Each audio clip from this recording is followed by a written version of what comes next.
was doing last time, but we'll see what he does now.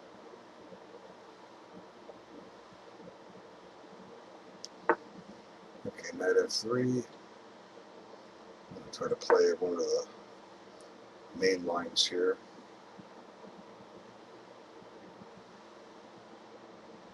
See how he challenges it. d4, of course, is the main line.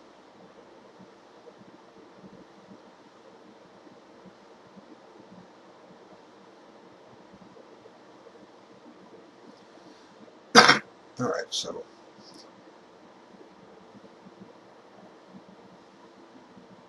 white should know what he's doing here. This is just a common position. Save time on the clock and play something strong. And d4 is the main line. If you don't want to play the main line, that's fine, but you should be ready to go, because the time is important later.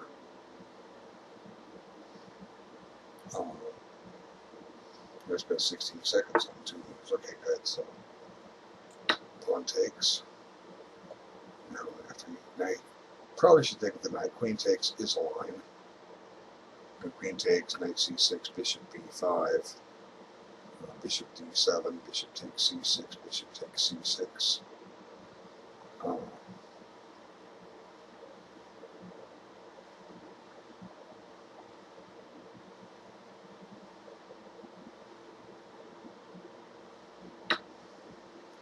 Okay, knight f6.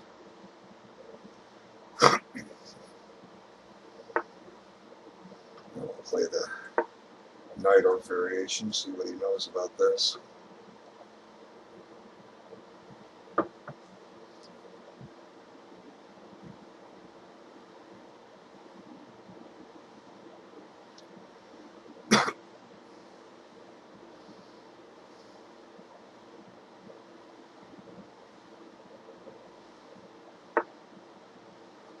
Okay, the so's in the line, so now e6.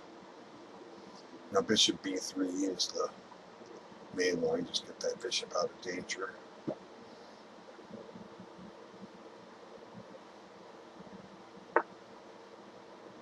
Okay, so knight f6 is kind of or knight f3 is kind of a curious move. Okay, he has disconnected the gamer, he's back. Okay, so at some point, black can play b5 and b4 and steal this pawn. But Fischer used to let people do that. He would just eat them alive. So I'm not necessarily going to try to steal a pawn from him. I'll mention here in the video that it's something you have to be careful about. That's why bishop b3 is the main line. So what I'm going to do here is I'm just going to develop pieces. I'm going to prepare to castle. And I may be playing b5 at some point, but I'm not going to do it just yet. But it remains a threat. The threat is b5 and b4, and now that and stealing the pawn on e4. Now that my king is tucked into safety, this is a serious issue. So I'm not trying to steal a pawn. But I want you to be aware of this. Okay, so bishop f4.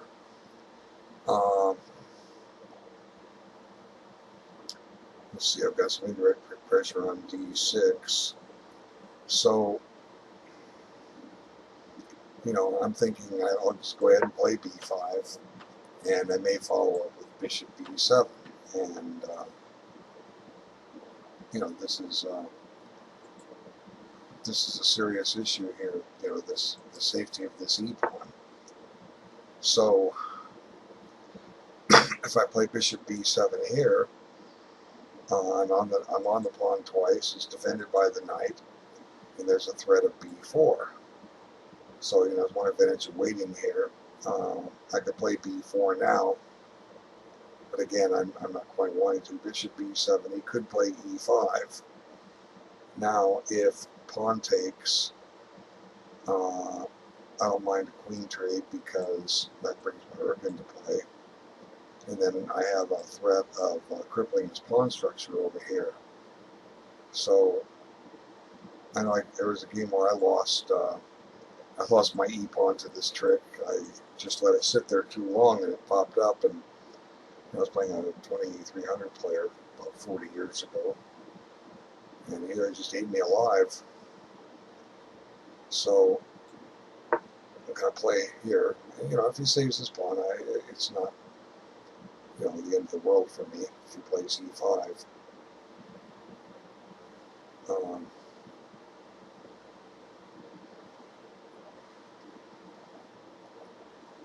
so pawn takes, knight takes.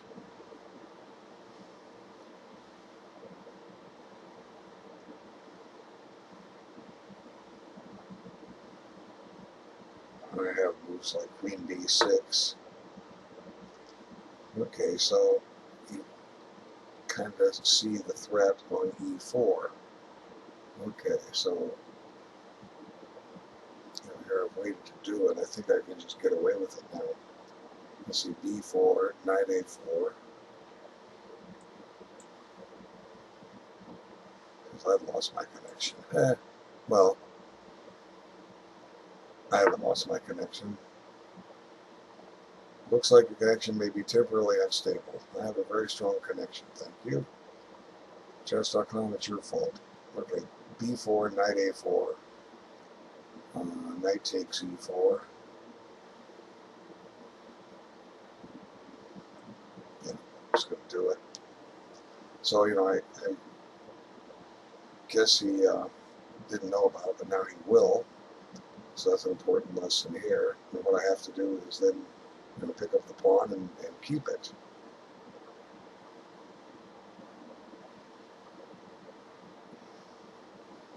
What if he plays e5 here? I can play pawn takes knight, and on pawn takes knight I can play bishop takes knight.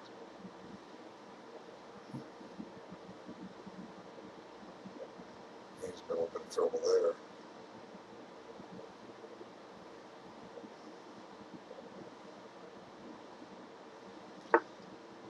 Okay, so put the knight back on b1. Well, we can take the pawn on e4 now. And I believe that's what I should do here. Knight takes e4. I've stolen a pawn.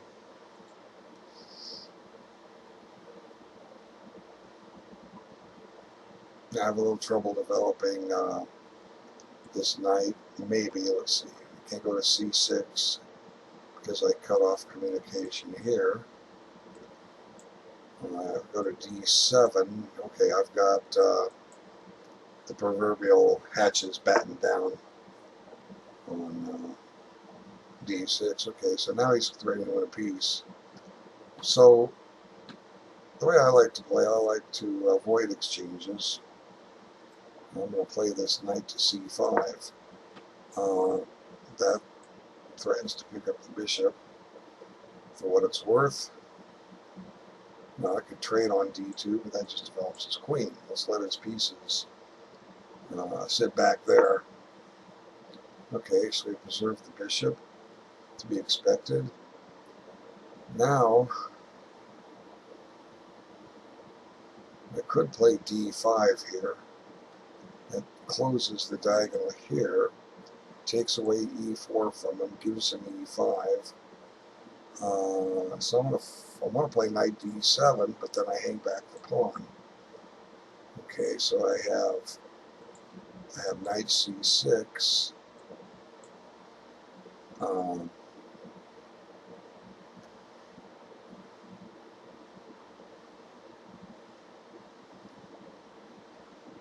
Yeah, let's, like I say, if you're not sure what to do, develop a piece. So I'll play knight c6.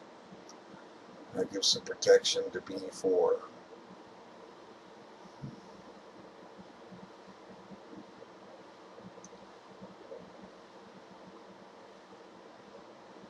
So, I could, like I said, I could play d5 and chase his bishop again, but then I'm shutting my own bishop in on b7 and activating my bishop on e7 a little bit, but that's not important. I just want to develop pieces here.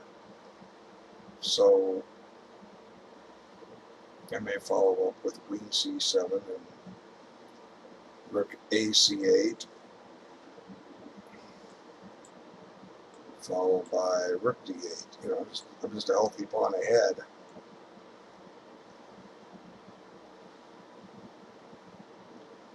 Well, he's just connecting a lot too. I've done it once or twice. Okay, bishop F1. So if I play queen C7, my knight on C5 is unprotected, but he's not attacking it. It's unprotected because of the pin. See, my queen's on C7. But I'm going to go through with my plan here and develop pieces with queen C7.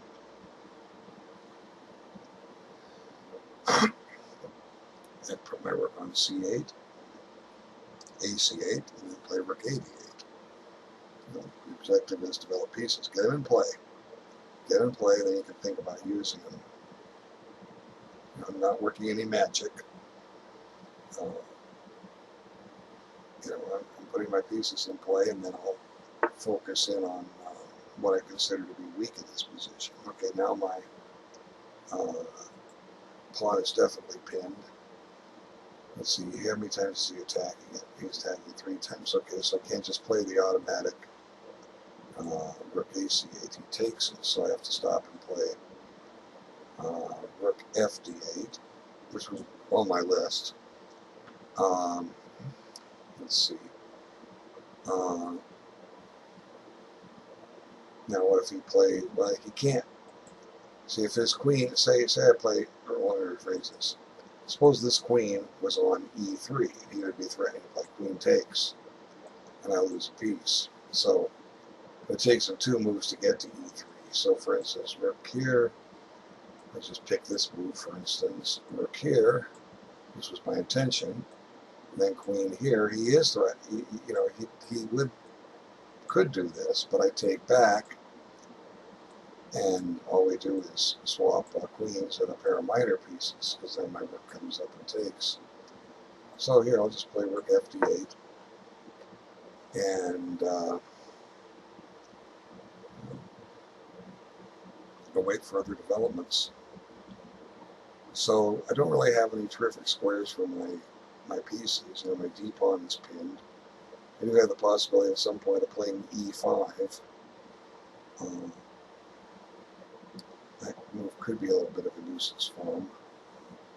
It's because it's taking squares from his bishop, but I really like the center control my E pawn and my D pawn have. You know, they're just taking squares from him.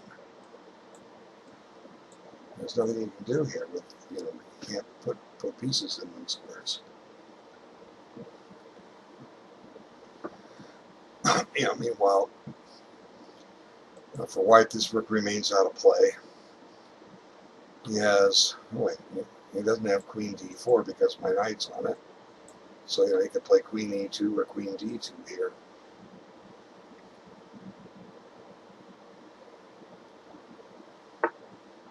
Okay, rook E2. Okay, that gives a little lateral protection to C2. So, you know, like I say, without going into deep calculation, I'm just going to play an automatic move for KC8. You know, I'm not expecting his position to fall apart. Okay, so he's adding to the heat. So now it's time to play E5 and batten down the hatches here. So he's getting too strong against the D6 square. And he doesn't have enough with the sacrifice on E5.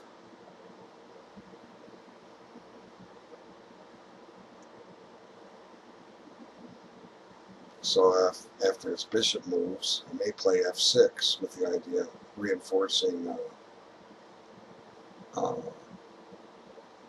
E5 and try to get ready to play D5, although he controls that square now.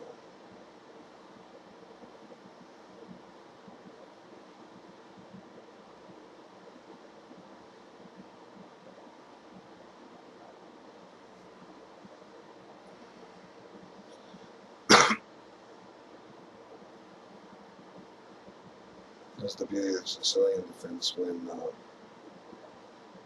black can have a 2-0 center pawn majority it just gives black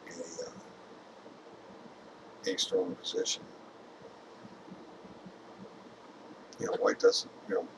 White needs to try to chip away at that center, and his pawns are not mobile. Aside from the fact that White's pawn down, he doesn't really have an active play. Now he could play bishop g3 here, yeah, and now the idea is to put his knight on e3 and d5. This would be a reasonable plan. So I also have some ideas to take away d5 from him. Let's see, knight to e6, followed by putting a knight in on d4.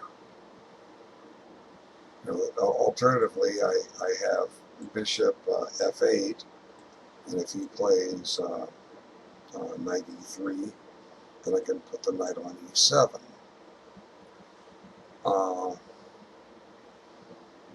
Bishop f8 protects. I like using the pieces. I want control of d4. I'll try to induce another weakness here in this position. So if he wants to take d4 away from me, he may have to submit to a very weakened c pawn.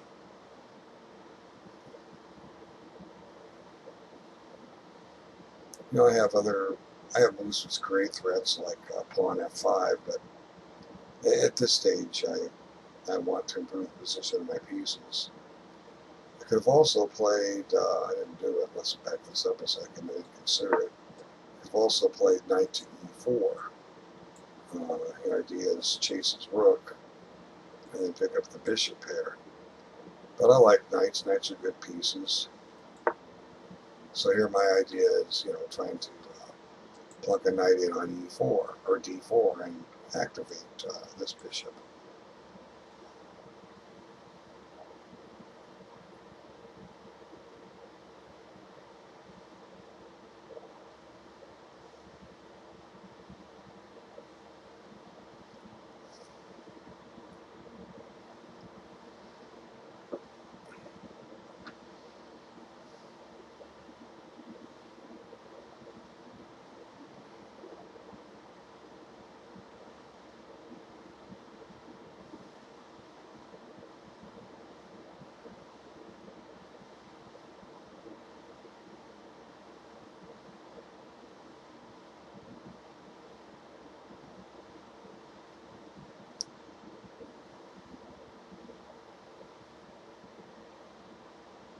So I got about a 3.5 minute time advantage. So we're both going a little too quick. He's right on schedule thereabouts.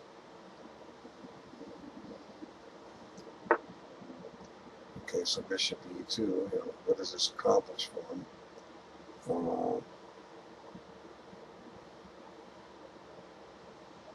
The answer is not really much. So now, like I said, I just want to improve the position of my pieces. So now knight d4, that activates the white squared bishop of mine. Suddenly it's no longer diagonal. I do create a threat here. The threat is to take twice on f3 and leave him with some bad pawns. Okay, so you got rid of that threat. Now my knight takes its place. And, I can liquidate and have two bishops. Actually, I do create a threat. There's a threat on the knight on c4 now. So he might have to play bishop f1 back where it came, or cede the bishop pair and play something like knight e3.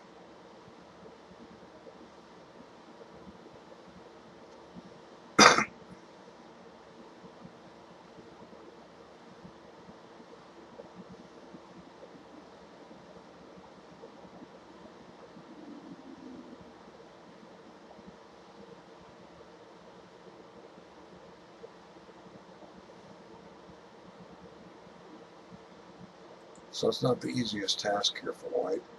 Maybe if he still had his e-pawn, somewhere on the board, the extra pawn. So let's just imagine a white pawn on d3, maybe even in pawns. Black's pieces are developed, and white's still catching up.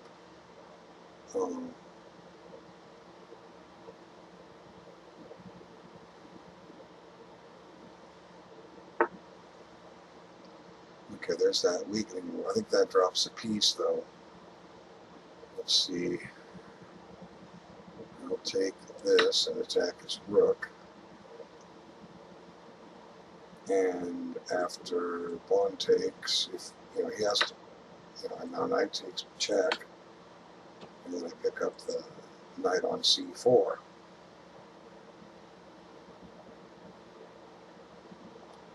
So the critical thing about this line is to play bishop b3 way back on move 7. So I got to take this.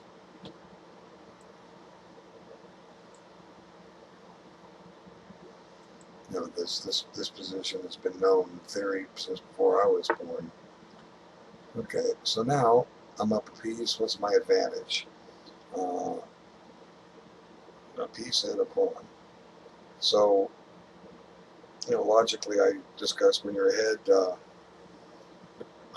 material like a piece ahead for a pawn or exchange, your first objective is to play for checkmate, because checkmate ends the game. We know that if I trade rooks and its bishop, I have a bishop against a king, a bishop and pawns against a king and pawns, and it's just a routine win. Checkmate in this type of position is not the easiest because there's no queen on the board to conduct mating threats, and his king is reasonably safe, although back rank is weak. So I can play natural looking moves here like rook a8, but now that I'm looking at this position, it's just a simple tactic he's overlooked, and that is the bishop g5, which either skewers or pins his rooks. So the only way to block that is f4, and I take with the pawn, and his bishop moves, and I just shove the pawn to f3. So as much as I like having the two bishops, having an extra rook will be better than having an extra bishop. So I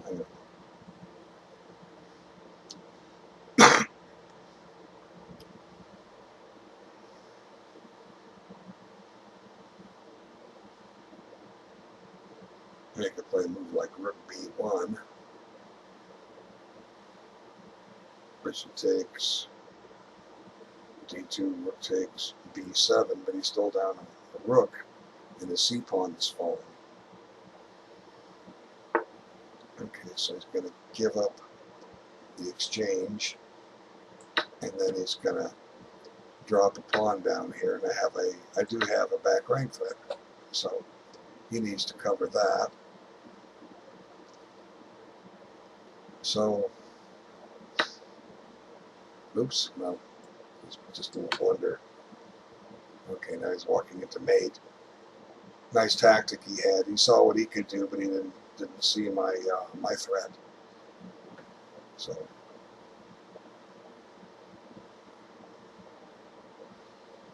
we'll challenge him again after this. Maybe we'll have another game, maybe not.